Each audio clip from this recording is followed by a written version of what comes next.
My biggest fear traveling with the RV is a tire blowout, which leads to an accident. Tire blowouts are normally caused by high heat in a tire, and the high heat is caused by low pressure.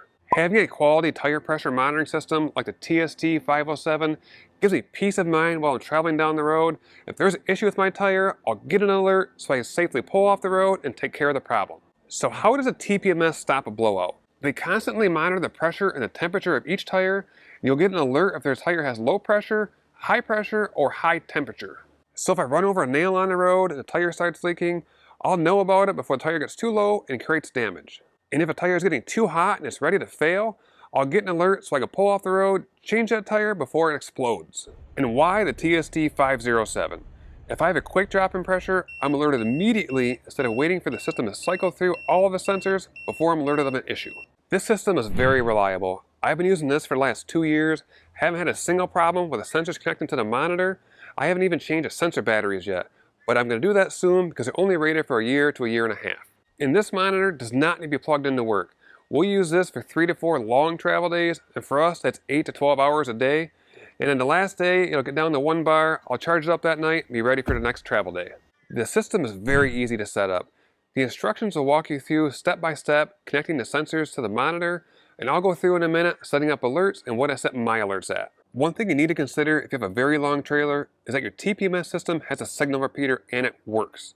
These sensors are very small, and without a repeater, the monitor will not be able to connect with the sensors all the way from the back of the trailer to the truck. I connected a repeater that came with a TST 507 kit inside of a 41-foot fifth wheel. It's right by my battery compartment. It's always best to have that repeater as close to the wheels as possible. So what sensors are better? There's 2 options for RVs, the flow-through sensors and the cap sensors.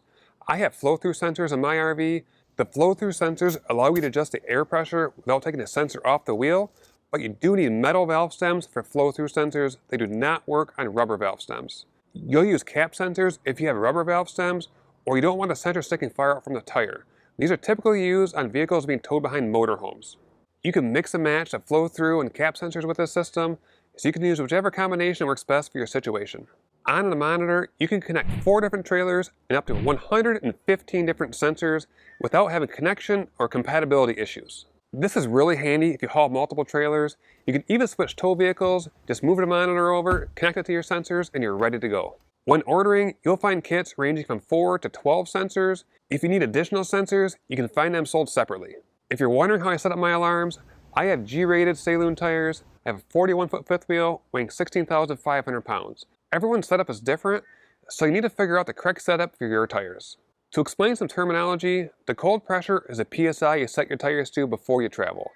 Before I travel, mine are set at 95 PSI. Right now, a little bit lower than that because it's colder out. I would adjust these before driving down the road. The low pressure alarm is set to go off at 85 PSI, which is 10% below my cold pressure. My high pressure alarm is set to go off at 114 PSI, which is 20% above my cold pressure. And my high temperature alarm is set to go off at 135 degrees. Setting up the alarms can be confusing at first. I didn't realize I had to set different alarms for each axle wherever my tires are at in the system. This is because your truck and trailers can have different needs based on what the axle's tire pressure PSI requires. Let me go over to the table and show you what I mean. We turn the monitor on with a switch on the side. The screen's a little hard to see, so hopefully you can see everything we're going through. On the left side buttons, we have go, set, and back. And over here, we have your plus and minus. To access the menu, we're going to push and hold the set button until it beeps. The first option that's going to pop up is going to be for high pressure. To access their high pressure alarms, we'll push the set button. Now on this screen, you see all the different axles. The front is a vehicle it's towing, and the back is a trailer. When I was first setting up, I thought when I first went in this alarm, I set this to 107 PSI. When I was figuring out my settings, I thought this is all I had to do and I was done. But I had to go through each axle to set up the settings. So let me show you what that is. To go through each different axle, push a go button. Just to move back one axle at a time, you see them start flashing. So we work our way all the way through. I don't have sensors on my truck. You can also do a spare tire if you need to. When we get to the trailer, it'll flash the front section of axles, and then we can set the settings on that. So right now our pressure is set to 114 PSI. We want to adjust this. We can go up or down with the plus or minus buttons. Once that is set, we'll move to the next set. This will be for the back axles. So this is set 114 and it's good to go. You can also see in the middle here, we have the number 1.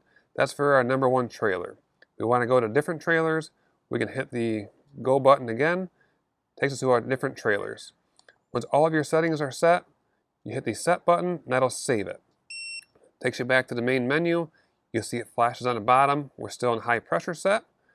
Want to go to the next option, we'll hit the plus and minus button. Now we're on low pressure set. Once we're in a low pressure, we'll hit the set button again to access the settings. This works the exact same way as your high pressure alarms. You need to go through each axle to get to our different settings. So keep scanning through. So we get to our trailer. So we want our pressure to be at 84. Again, if you want to adjust that, you can use the plus and minus buttons. Once all our trailer settings are set on our pressures, hit the set button to save it. Now let's go to our high temperature alarm. So hit the plus button again. Now we go to high temperature set. To access that, we hit set button again. And when you're in the high temperature, this setting is for the entire system. So our system will go off 135 psi, whether we're on the truck or any of the trailer axles. This works adjusted the same way with the plus and minus buttons. Once your setting is set, we push the set button to save it. Now let me show you, as you're going through your menu on the bottom, you can go through all your different settings. This is where you'll set your system up when you're putting all your sensors into place. When you see it says Learn ID, that's where you're going to set up your sensors. So once we're all done with our menu, hit the back button. Takes us back to our main screen. As you're running down the road, you'll see each tire flashing. It gives you the pressure and temperature of each tire. It keeps cycling through. Once you have a TST 507 TPMS on your RV or trailer, you can ride easier knowing all of your tires are constantly being monitored so you'll be alerted before there's a blowout.